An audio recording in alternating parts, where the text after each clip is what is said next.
America is facing the greatest test of its history, gentlemen. Not just from terrorist organizations both outside and within our borders, but from a covert alliance of disaffected nations so terrified of winding up on our shit list, they believe the only way to protect themselves is to hit us with everything they can find before we get around to them. Am I the only one paying attention to the NSA reports? We are on the brink of nuclear cataclysm on our own soil while our policies remain shackled down by Jordan style one worlders who insist that human beings are essentially good and that power is something shameful and evil. Make no mistake, gentlemen, the people of this great country are frightened. They know what's coming, they can feel it. And we can either shovel them the same old shit and call it sugar, or we can arm them with the young, vibrant, populist congressman, a war hero with heart, forged in the enemy fire, in the desert, in the dark, when American lives hung in the balance. And scene. So if you can guess which movie that was from, then Jake Paul will give you $10 million. JK, JK, JK, JK. Those are the words of Mr. Georgaris, who wrote a screenplay called The Manchurian Candidate, starring Denzel Washington, Meryl Streep, and Liev Schreiber. And in that scene, Meryl Streep's character, Ellie, is, trying to get the Congress voting people and I don't know, politics, whatever. But it's a great speech because it really speaks to what, I'm talking about today, which is power.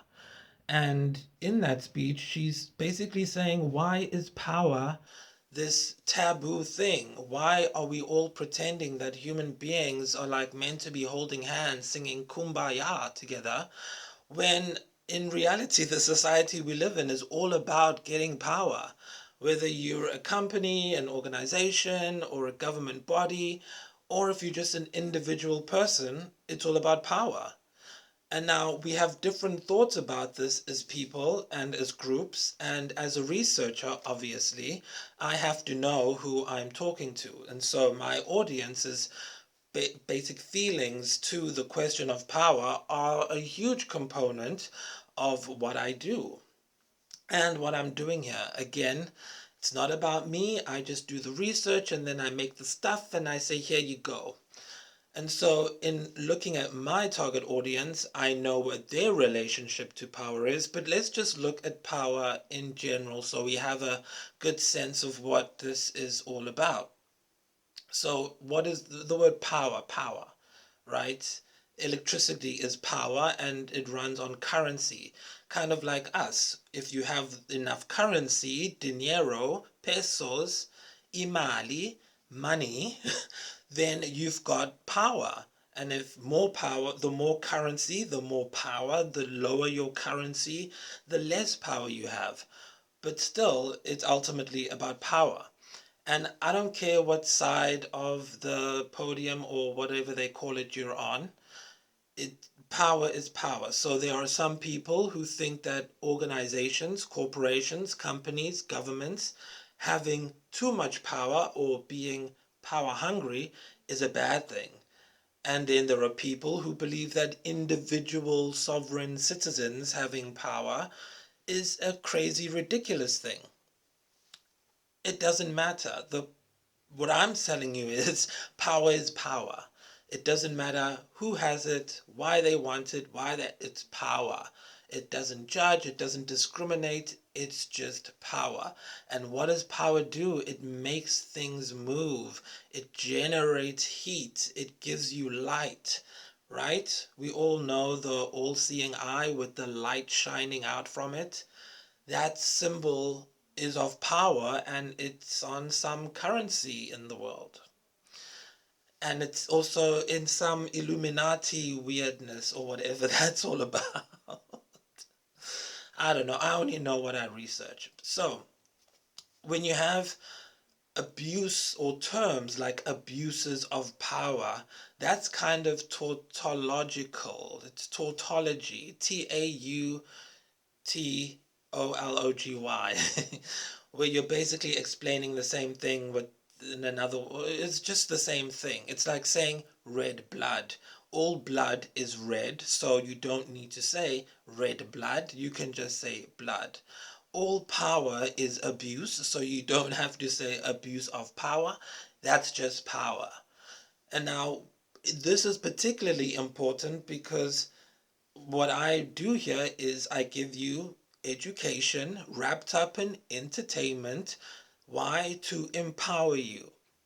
So I'm even dealing in power, but my currency is information, because the more you know, the more you can make things move, because you know what to do. When you know what's going on, you know what moves to make. But if you're in a fog or in an illusion, a husk of reality, then you have no power. You are basically just like a copper wire. You conduct power, but you yourself do not have the power. And a lot of people refer to people like that as NPCs, or non-playable characters. They can't do anything, they're just there to be wage slaves or whatever you want to call them. And so abuse is another word full of emotion. When I said abuse of power, some people will probably be like, eek. But what is the word abuse? Abnormal use. So using something in an abnormal way constitutes abuse. So let's just take emotion out of this and use logic, okay? So I'm not selling you anything. I don't need your emotions right now. I need this here. And so when you talk about abuse of power, you're just talking about power, because to get power, you need to use things or people in an abnormal way. Now, leaving morality aside, let's look at an organization or a company or whatever, which a group, a company, let's say, and its abuse of power. So, for example, if I want to start a fracking company, right? So, getting fossil fuels in the ground by shift putting this pipe in. You know what fracking is. If you don't know what fracking is, look it up. Okay, so I want to get fossil fuels and I'm going to do it by fracking. Fracking is an abnormal use of technology, because we know that it creates disturbances in the ecology, creates earthquakes, it displaces lots of people, it ruins the flora and fauna. It's just an abnormal thing to do, fracking, for example. But at the same time, it allows people to get jobs, and most importantly, it gets us fuel so that we can power our goods and our cars and our electronic devices and all of the things down the line that we need and use fuel for already, at least in our lifetime. Because remember, when we were in school, they said by 2020 there'll be no more water, no more fuel, the sky will be blue or green or whatever. It's going to blow up from the ozone layer, all of those things. And we are still using oil. We are still, so in our lifetime, fracking will help people get jobs, work, move around, complete all of the lovely, wonderful daily tasks that you've become accustomed to. So it's just power. And now let's look at an individual sense of power, right? Or what we can call empowerment. In order to be empowered, you have to abuse yourself. You have to abnormally use your body, because you don't have capital, you don't have money to go buy a big fracking machine and get permits and bribe this one and bribe that one so you can get the land, displace the people who live there, have a fund so you can help the victims of the earthquake that you inadvertently create. You don't have all that. No, you're just a regular Joe. But you are empowered, right? So you have to abnormally use something. So what do you have? Well, the only commodity you have is your body. Yes, have now become a commodity. Just go to OnlyFans, you'll see. And so if you are empowering yourself, what does that look like? Well, for example, it could look like something like self-discipline. In my case, or in the case of the people who watched this stuff, here at Scribble Bites, it's learning, it's reading, it's studying. Oh, it's so painful and boring, I know. It is an abnormal use of your brain and your body because it's something extra you have to do, and you have to deal with like cognitive dissonance, and you have to deal with your morality and your identity and your self-esteem being put into question. Well, you have to learn, which is why I call it's a form of self-discipline. You have to learn how to think metacognitively. Now, imagine you're in a room and you feel like you're trapped in that room. You can either look around the room and feel trapped, or you can move your perspective to above the room and realize that you're just in a room, and if you look outside of the room, if you break through this little wall, there's a whole different world full of other rooms. Now, what if this room I'm talking about is an idea? It's a concept, a self concept, a way you believe reality is. You can now, NPCs who are not empowered and do not watch anything on this channel because they are not the target audience, they stay in that room, and in that room they have posters on the wall that says, I am this, I'm that, I'm this person, and I do this. They have their whole self concept pasted up on that wall. They have their religion, their beliefs, who their friends are, their social class, all of those things that they believe define them, even their name and their family history and heritage. But if you just look above, if you just raise your eyes, your view, your angle, your to a bird's eye view, your camera angle, if you just go up, you use a drone and you go up and look above the room, you'll realize that that concept you have is just particular to you, and there are millions of other ideas and rooms which you can go into and which you can use at different times. And that's kind of like what actors do. What actors do is we say, okay, I'm playing a killer, a serial killer. I'm going to play Dexter. So I'm going to go out of my little ideas of what I think about life, and I'm going to go into another room of a serial killer. I'm going to use method acting techniques. I'm going to put all these things up on the wall that a serial killer would have, and then I'm going to get into the mind of the killer so that when they say action, I can act truthfully in these imaginary circumstances, right? Well, with empowerment, that is empowerment, but with empowerment for normal regular people, that is a form of abuse. It's an abnormal use of your mental and physiological function. It's kind of like the movie They Live by John Carpenter.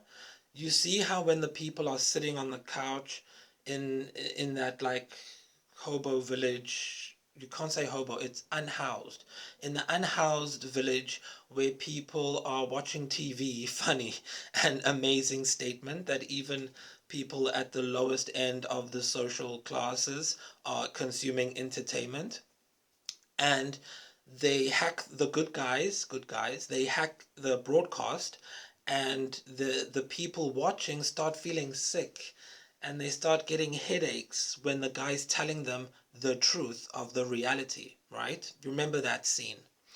This is exactly what happens to people who are not empowered, who do not have the self-discipline or the currency, the information to rise above their circumstances, no matter what those circumstances are. Because it's abnormal to learn and study and think. That's the culture that we've developed for ourselves because that's the one we've deemed, or the one that we've all agreed is the smoothest for everyone to survive in. That's just what it is. So when you watch content on this channel, even someone who was commenting on a previous video was saying that they don't want to feel cognitive dissonance, but they do when they watch some of the Scribblebite stuff, because the stuff is doing something to you. It uses neuro-linguistic programming to send a particular message, and not everyone has the actual physiological makeup to handle information. People get physical symptoms when they watch content that challenges them in some way. People either get a raised temperature, they get headaches, they get heart palpitations. I mean, it's so bad that when we were testing Night Game, which is the first video on when you click on the main page of Scribble Bytes, people were getting a physical reaction, and we sent it to our doctor, Dr. Hope, and she was like, yeah, people are being activated. Their parasympathetic system, I'm not a doctor, their parasympathetic system gets activated when they watch or play the alternate reality game Night Game on our front page. And and so I'm not, saying or talking about eugenics or saying that some people have better DNA than other people. No, I'm saying that some people cannot physically absorb information. It's just not in their physiological makeup. They're basically just copper wires. They're conductors. They're NPCs. They're wage slaves. They're sheep. Whatever name that's hip and trendy at the time, or even insulting that some people use to call these people, that's what they are. I'm telling you this in a way to say it's not an insult. It's just how they physiologically are. But then you have other people who can take that information in, and their bodies can actually sit down and listen to someone for 40 minutes and actually think about what that person is saying, even if they don't believe in it. Right? That's a novel thing. And the people who are able to do that it's because they can think metacognitively. They are able to raise their drone, right, their camera angle to a bird's eye view outside of their own little confines of identity. They can go up and they can see, oh, here's something else over here called Scribblebite. What's going on over there? They descend into that room, they participate in whatever's going on there, and then they can go up again and go back to their room. Now, sometimes when they come in, they see what they like, they take what they like, what works, they see what they disagree with, then they take whatever posters or any of the freebies we give away, our thought freebies, like an Oprah show. You get a thought, you get a thought, you get an idea. And they take it and they go back to their room or their identity or their space. They descend down into their own consciousness and mind, and then they put that idea up on their wall. Then they go up, out again, they go to someone else. They go in there, they take what's good, go out, put it in. And then those people are able to build a better view of their reality, thereby empowering themselves. Whoa! But again, it's an abnormal thing to do because nobody is really trained to do that. And so I'm not blaming people who do not have that physiological capacity, because it's just not taught. You go to school, you're told what to learn, therefore you start to think that's what's important, and so you base your life on that, and then you have your loss of innocence when you realize it's not real. And a person who can do what I'm talking about, who can empower themselves, that's the person that I call a maverick. In fact, it's not a word that I came up with or a term I came up with. It's taken from a researcher called Ellie Gardner. In 2012, she wrote a research paper which talked about these people that she was studying in the work environment who had a propensity for taking risks. And these people are of great interest to Ellie Gardner because She deals with employers and employment stuff, business stuff. And you have a CEO of a company who has a worker beneath them who doesn't play by the rules, who isn't an NPC.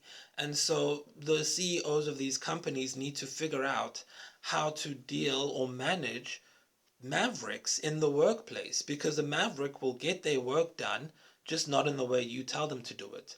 They are more efficient, they take risks, and they aren't exactly followers. And so usually what happens is the boss or the leader would clash with these people, get rid of them, then the company fails or tanks or things go bad. And then you wonder why.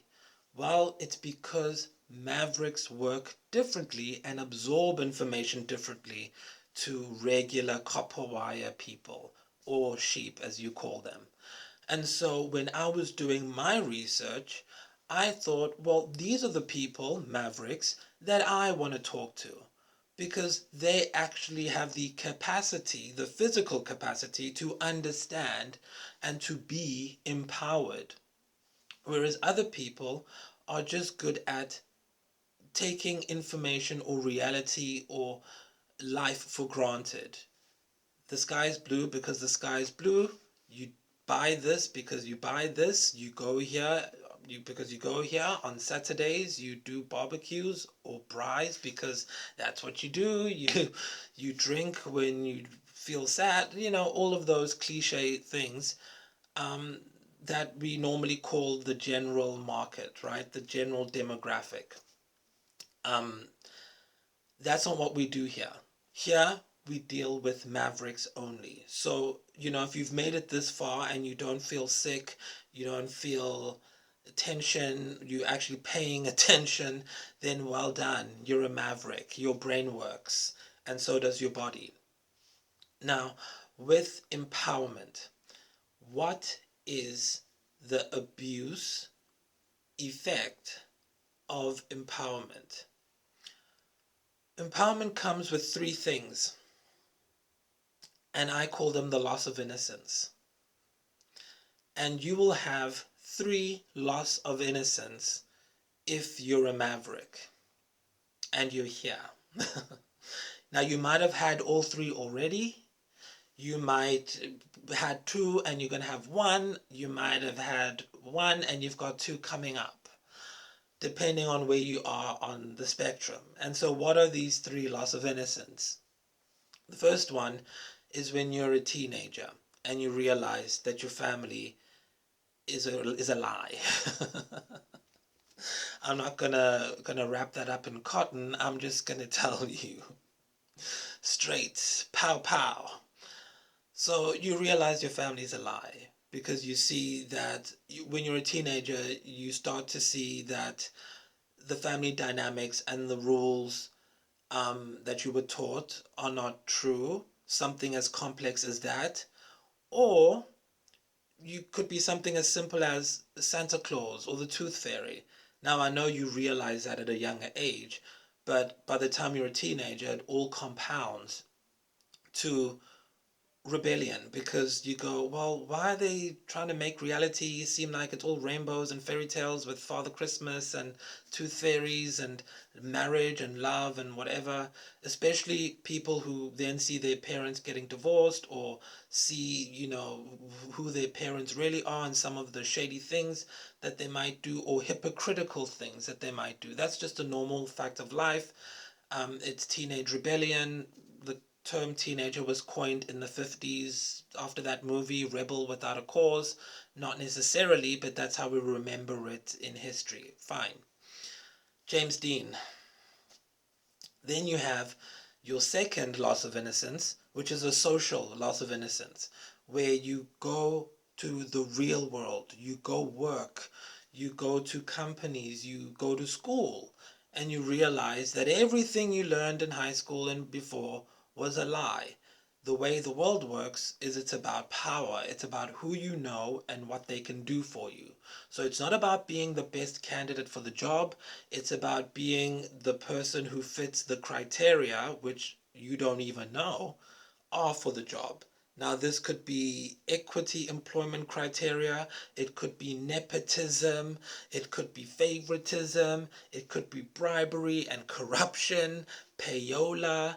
I mean, I always see stuff from people, videos on here from people who are talking about payola, and it's something they've just discovered. I mean, a YouTuber, this lady Fran Lab, was talking. I mean, she's considerably older than me, I believe, and she was just coming to her second um, loss of innocence, where she's realizing that in order to get the same views she was getting 5 years ago, which were in the millions, now she has to pay to play, but pay, in other words, pay for advertising. Well, she's experimenting with that. But the point is, this has always been happening in the industry. If you want to get on the radio, you need to do payola. You pay the DJ, you get on the thing, we all know this. If you want a job, you pay someone, especially in South Africa, you pay someone, you get a job, blah. That happens everywhere, I'm sure. Well documented cases. I'm not telling anything new, I'm not blowing any case wide open. But that's the second loss of innocence. And then the third loss of innocence is in the institutions, it's in authority. When you realize that authority and institutions and bureaucracy are nothing but shells, they are ideas that are just there to be there, they don't do anything.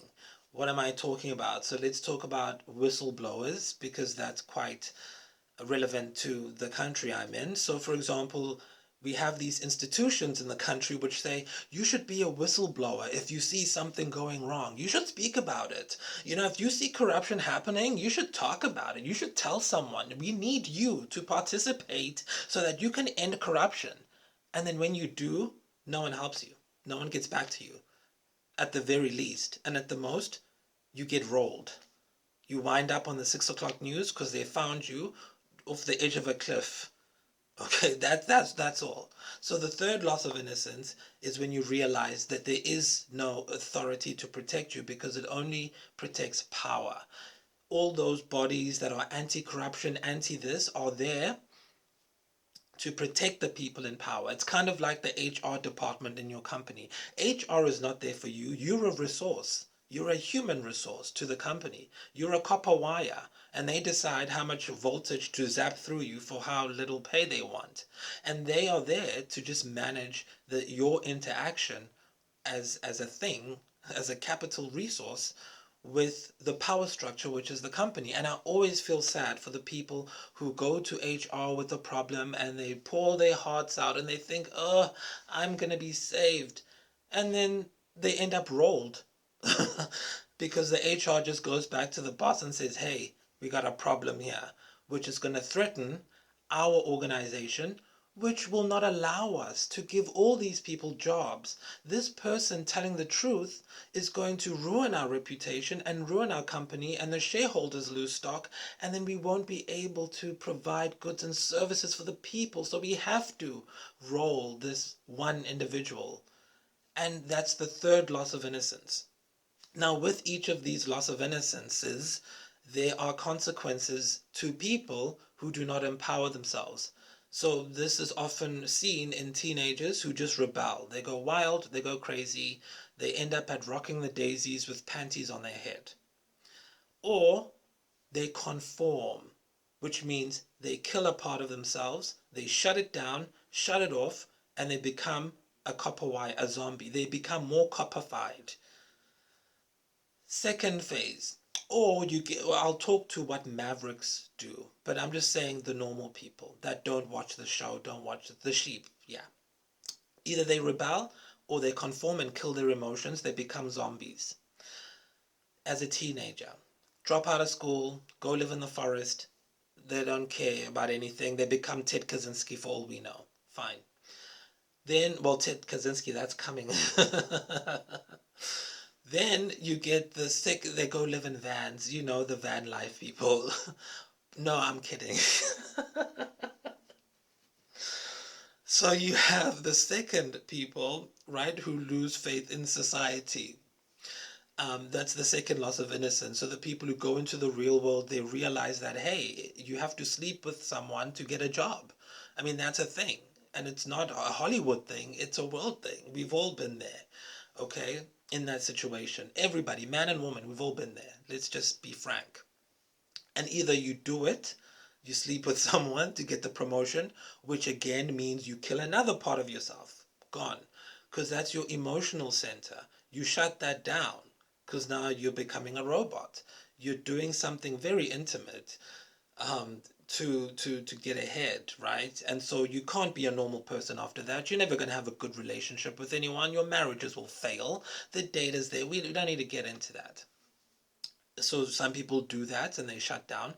And then other people say, no, I'm not going to do that. I want to get hired because of my merit, because I worked hard, because I have a degree. And obviously, those people get shut out. And again, they go postal or they go and live off the grid. They go crazy. They whatever. They live outside of the society. Fine. Then you get, or they become violent protesters, whatever. Then the people who get the loss of innocence from society, from the organizations, right, from authority, the people who go and submit these documents and reports to say, hey, I've seen corruption, this is it. And then the people come to them and say, okay, we're either going to bribe you to shut you up. Here's a payoff. Take a payoff. That's the first thing they do. If you watch that documentary series, Carte Blanche, the one guy who raised concerns in Cape Town, they offered him 30 million rand to shut up about some government alleged corruption things that he noticed. They were like, here's 30 million rand, just shut up. And he said, no. Take the money, guy. No, but he's a maverick. He didn't take the money. Okay? Or you say, no, I don't want the 30 million, and then you're gone. You end up on the 6 o'clock news. And then we forget about you after 2 days. So then what's the point? Oh, this world is hilarious. So now a maverick, the people I am talking to, they don't get caught up in those hurdles, those loss of innocence traps, right? They go through the loss of innocences, but they react differently to each of them. So before I get there, I just want to go on to what happens normally to these people. So let's say in the last one, the person took the 30 mil, right? So now the person, let's make it one person. So the first loss of innocence as a teenager, the person just sucked it up and said, okay, fine, this is how things are done.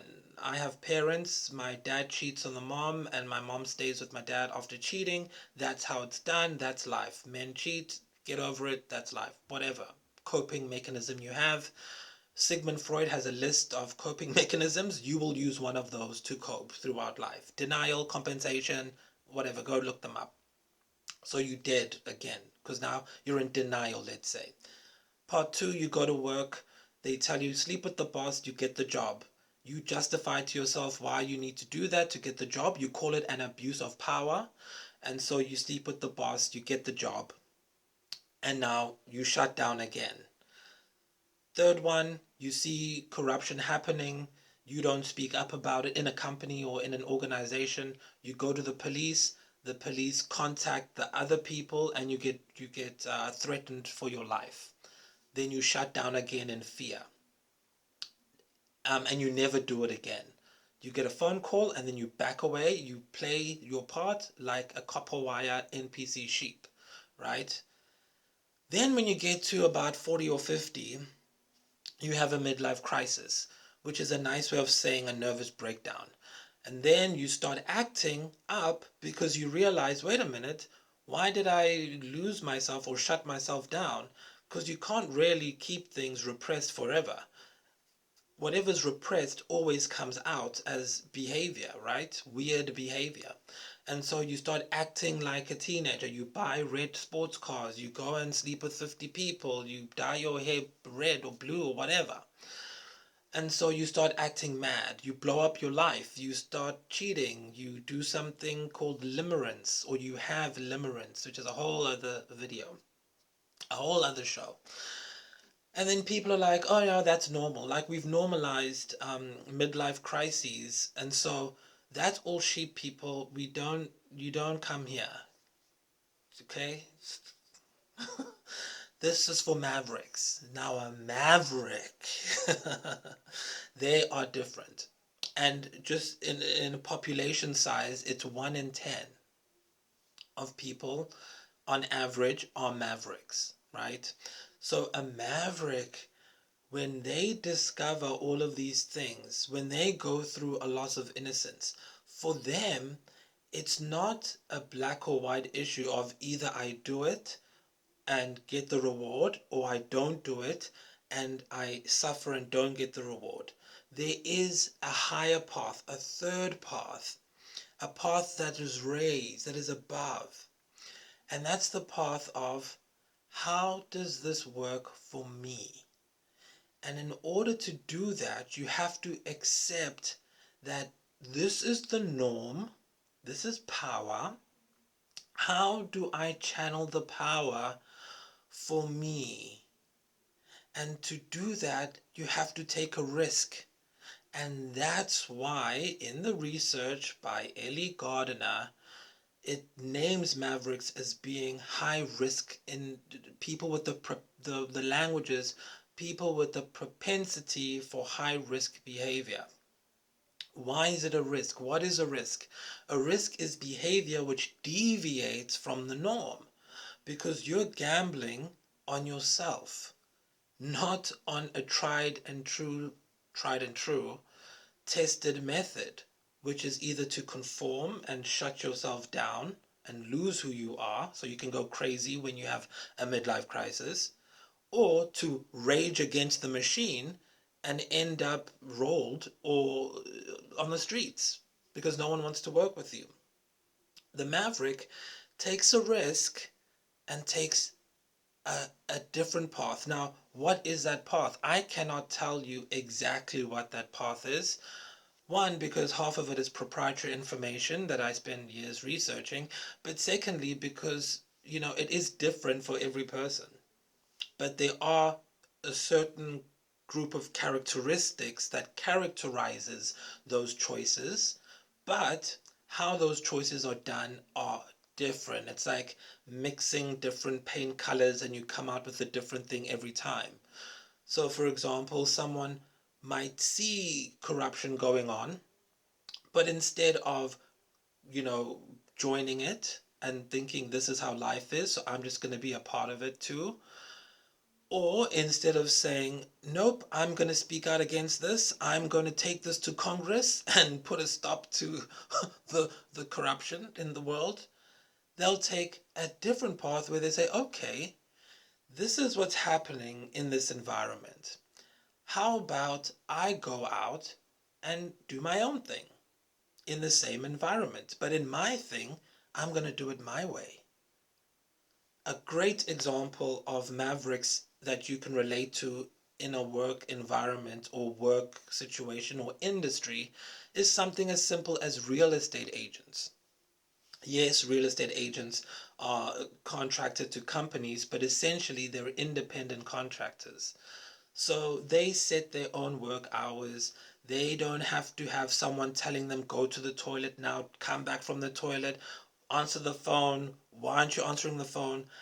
I mean, we have people now in work environments where they are being recorded on their computers and they from home, and their bosses or managers can just log in and look at them and spy on them. But sheep and NPCs that are you have to be emotionally dead in order to allow that to happen, and they can do that. But mavericks would die before they allowed such a thing because they want to make their own hours. They work in their own way. They have their own rules as long as they bring in their work at the right time. Same with working people who are forced to work in close quarters with each other. Mavericks shudder at the thought of that. which is why I use the example of a real estate agent. Because a real estate agent gets to go out of the office. One day they're working in this location, then they're working in that location. They determine how much they make each month by how much they work. They have the security of having the name recognition of a real estate agent company. But the realtor themselves, they get to actually do their own thing. They get to be a maverick. And so someone like that is able to watch content on Scribblebytes because their minds and their physiology is able to interact with different stimulus and to think without taking on what they are thinking about, without identifying with other people's thoughts.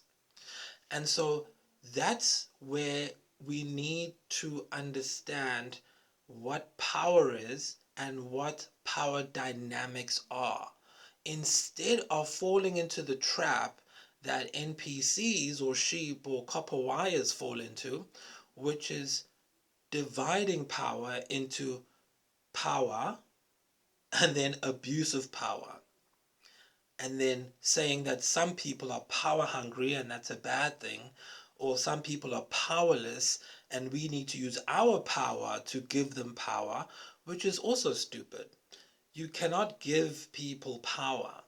Power is something that you need to empower yourself with if you want it. And there are many, many, many things that we have in the legal world to support your own empowerment as an individual, the same way we have legal corporations or legal persons or legal precedent or legislation that supports corporations' power to do what they do. There's also stuff, excuse me, for you as an individual. But even outside of that, it's a decision that you take on whether or not you want to empower yourself.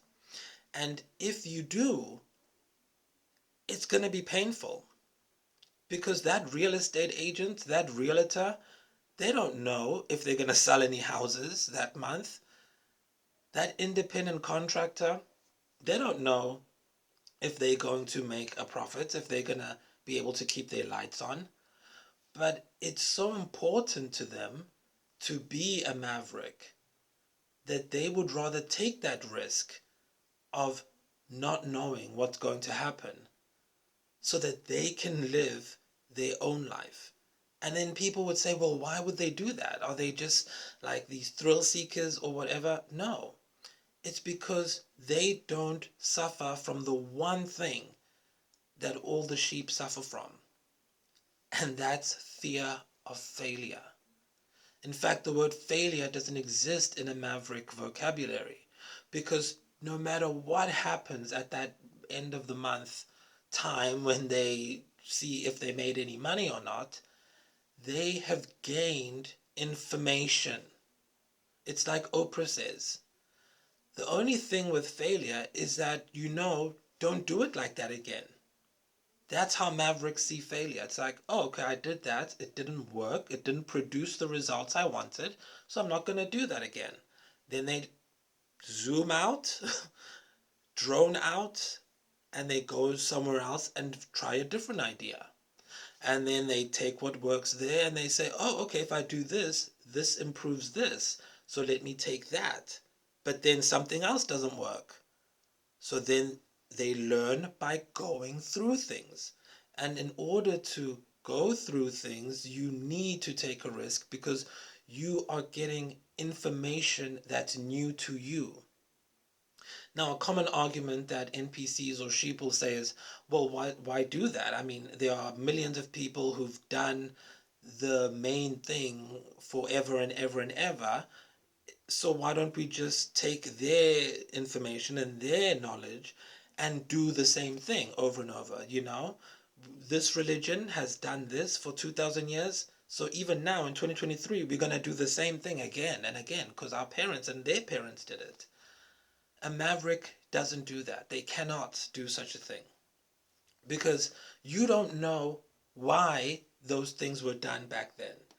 For example, in the Bible, when they said don't touch someone, a woman who's menstruating, for example, that was most likely for health reasons because they didn't know why when you touch someone or who's menstruating and maybe their blood or that's what the frat boys are saying. Ew, don't talk about menses.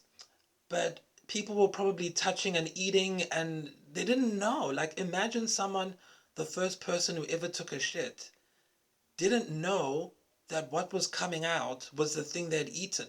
Imagine how many centuries it took for people to realize that, oh, this thing that's coming out of me is the thing that I ate. And somewhere inside it transformed into something else and then it just came out. Imagine how long it took people to figure that out. And so to make people not get sick or whatever, they came up with rules to say, okay, just don't touch someone who's in menses or we'll kill you.